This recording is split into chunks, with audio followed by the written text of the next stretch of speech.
Part 2. The Boy Who Stepped Forward. David stood at the edge of the camp and looked across the valley.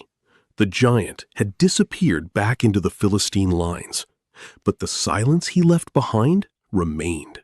Soldiers returned to their places. Some pretended to stay busy. Others quietly avoided talking about what had happened. Nobody wanted to admit it, but everyone knew. They were afraid. David kept asking questions. What happens to the man who defeats the giant? One soldier answered, "The king promised rewards." Another added, "But nobody cares about rewards." People laughed nervously because everyone understood. No reward mattered if you didn't survive. David listened, but something about the entire situation felt wrong. This wasn't just about war.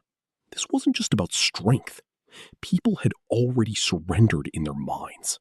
That bothered him more than the giant himself. Word spread quickly through the camp. People started whispering. "There's a shepherd boy asking questions. The youngest son of Jesse. He thinks someone should fight."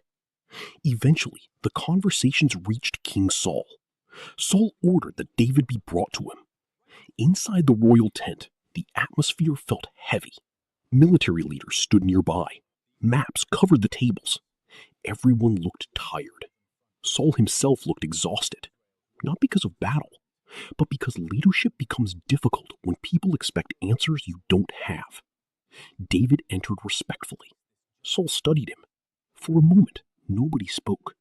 Then Saul asked, "I heard you've been speaking about fighting the Philistine." David nodded. Saul stared. He looked at David's simple clothes, his young face, his shepherd's staff. Then he said, "You are young. That man has been fighting battles his entire life." Saul wasn't insulting David. He was being realistic. Nobody expected this conversation to go anywhere. But David answered calmly, "Your servant takes care of sheep." Saul waited. David continued, "When lions or wild animals attack the flock, I went after them."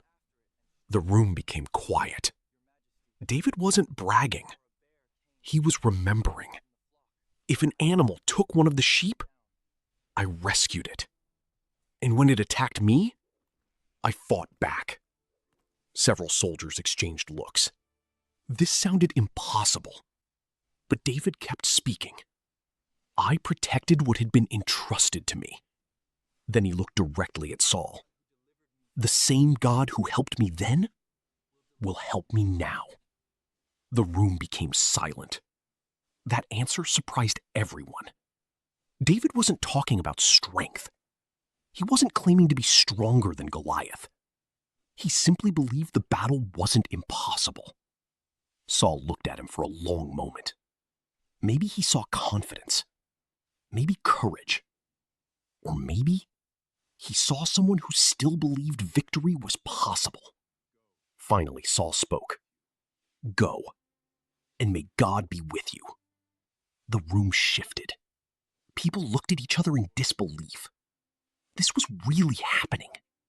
Then Saul did something unexpected. He offered David his armor. Servants brought royal battle equipment. Heavy bronze armor. A helmet. Weapons. David allowed them to dress him. Piece by piece. People stopped what they were doing. Some shook their heads. Others looked sympathetic. A few looked inspired. David walked away from the camp and toward a nearby stream. The battlefield stretched ahead. The giant waited somewhere beyond. David knelt beside the water. Everything became still. No shouting.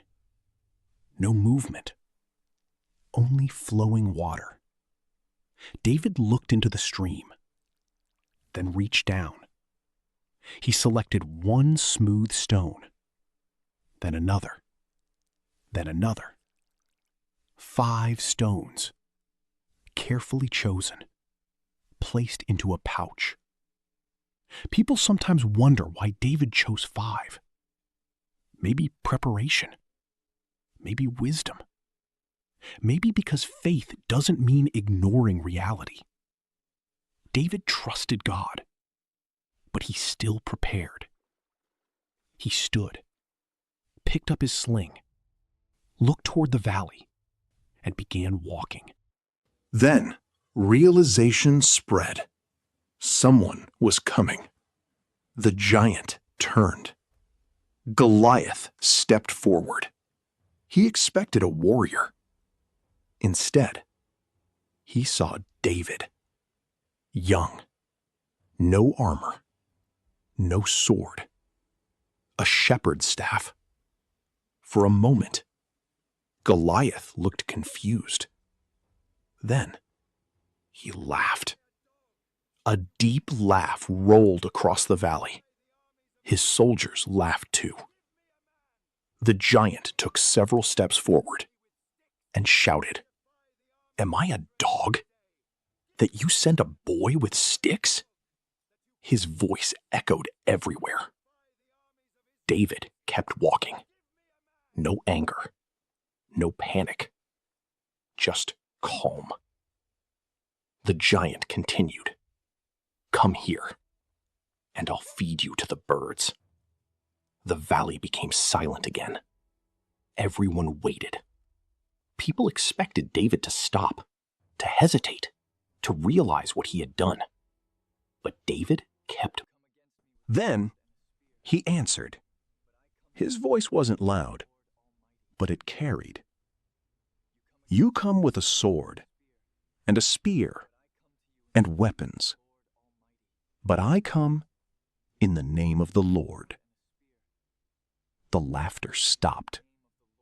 David continued, "This battle is not decided by human strength." His words spread through the valley. Something changed. People noticed. David wasn't speaking like someone trying to survive. He was speaking like someone who believed fear wasn't the final authority. The giant stared. David stopped walking, reached into his pouch, and took out one stone. One smooth stone. He placed it into the sling, wrapped the leather around his hand. The wind moved across the valley. Everything became quiet. Two armies, one shepherd, one giant, one moment.